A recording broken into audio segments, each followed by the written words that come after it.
Good morning, Dragons, and welcome to another great day of social studies with me, Mr. Moss.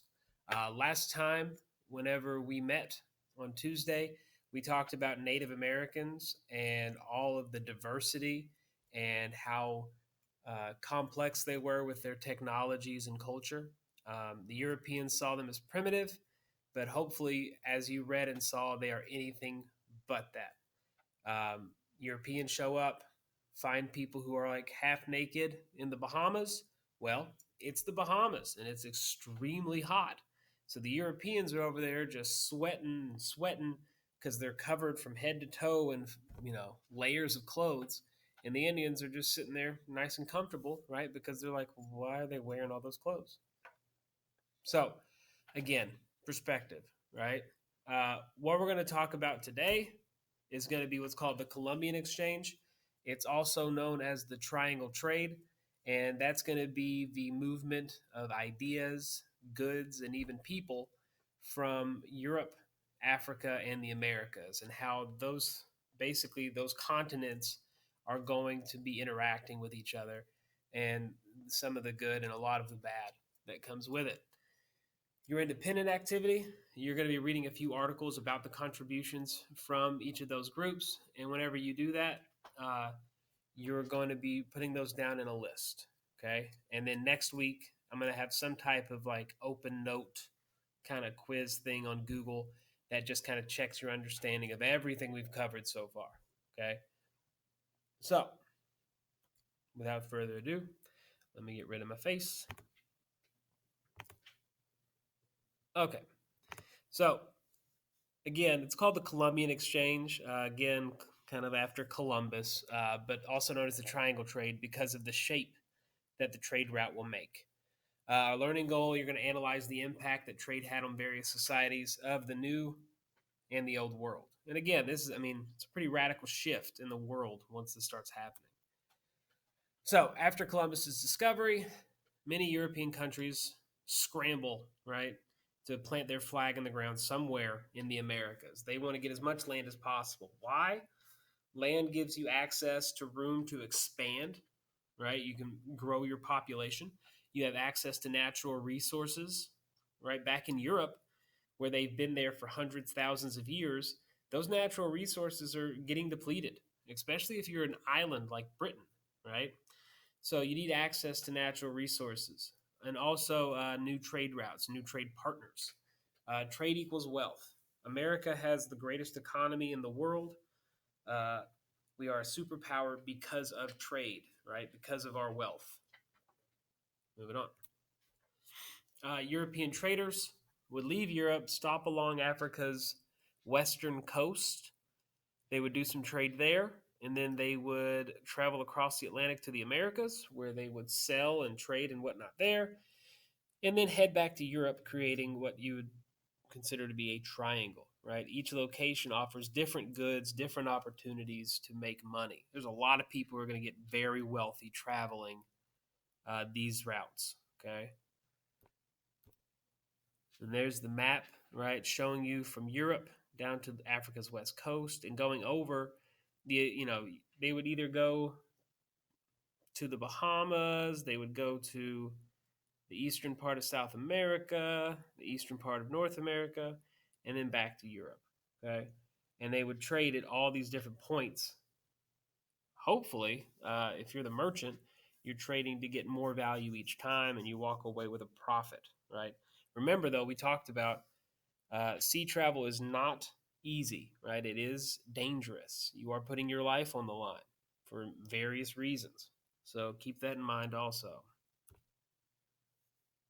So, trading with Europeans gave the people of Africa and the Americas access to technology they had never had before. Um, Things like guns, right? That natives they had no idea what was going on. It frightened them because they called them boomsticks because they didn't really understand what was happening with it. Uh, Another example is the horse. There were no wild horses in North and South America before the Europeans showed up. Europeans showed up on these horses. Natives didn't know what they were. Uh, at first, they thought they were just really big dogs because they had dogs in the Americas. They did not have horses. Once the horses show up and Europeans uh, trade away some, natives steal some, however they get their hands on them, it's going to dramatically change things. Natives can now use horses for transportation, which means you can travel much faster, longer distance. Hunting, again, the Great Plains Indians would use their horses to hunt wild buffalo who would run in herds, and they could keep up with them while shooting them and throwing spears at them. And also warfare, right? Because again, if I'm on a horse, I'm higher than you are, I'm faster than you are, all of those things. It gives me a huge advantage over someone on foot. So that will change the game, all right? Because horses will be man's main mode of transportation for a very, very, very long time. Cars weren't around, right? For the majority of history, it's always been horses that have been carrying us. All right. You also got some unintended consequences, um, some things that the Europeans, natives, and Africans didn't really know was going to happen. For instance, diseases from Europe, such as measles, smallpox, and influenza, it's going to wipe out native populations. Africans had at least some immunity to these diseases because Africans and Europeans had already been mingling for a very long time, right? Especially the northern half of Africa. Remember Mansa Musa, Egypt, all these. I mean, it's not like Africa was some big unknown. So they at least had been exposed to these diseases, had some immunity. Meanwhile, natives did not. Also, we have all in the Americas. You have all this new farmland, right? That Europeans are taking over, and they need labor.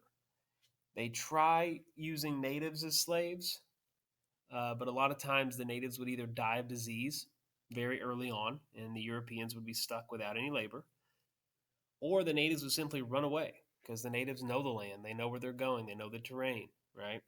So they would escape very easily. Um, because of that, they started looking around at other places to get their labor because the Europeans sure weren't going to do it themselves.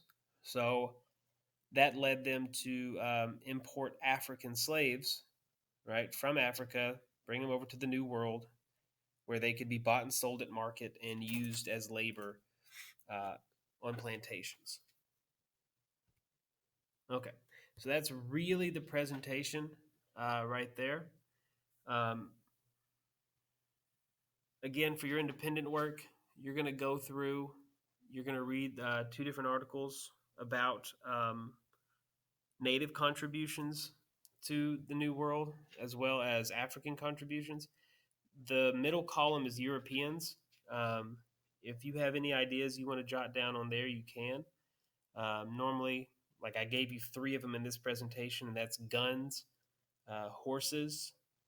You can put Christianity, and also diseases, right? Like smallpox, the flu, and measles. So hopefully, you can see that America was a melting pot from the beginning, right? Where all these cultures are mixing, mingling uh, to create something brand new. And next week, we'll start looking at America's early colonial settlements and start talking, about England coming over.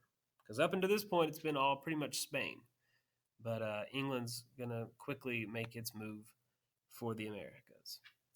And hopefully, I'll see you at the live session. Bye.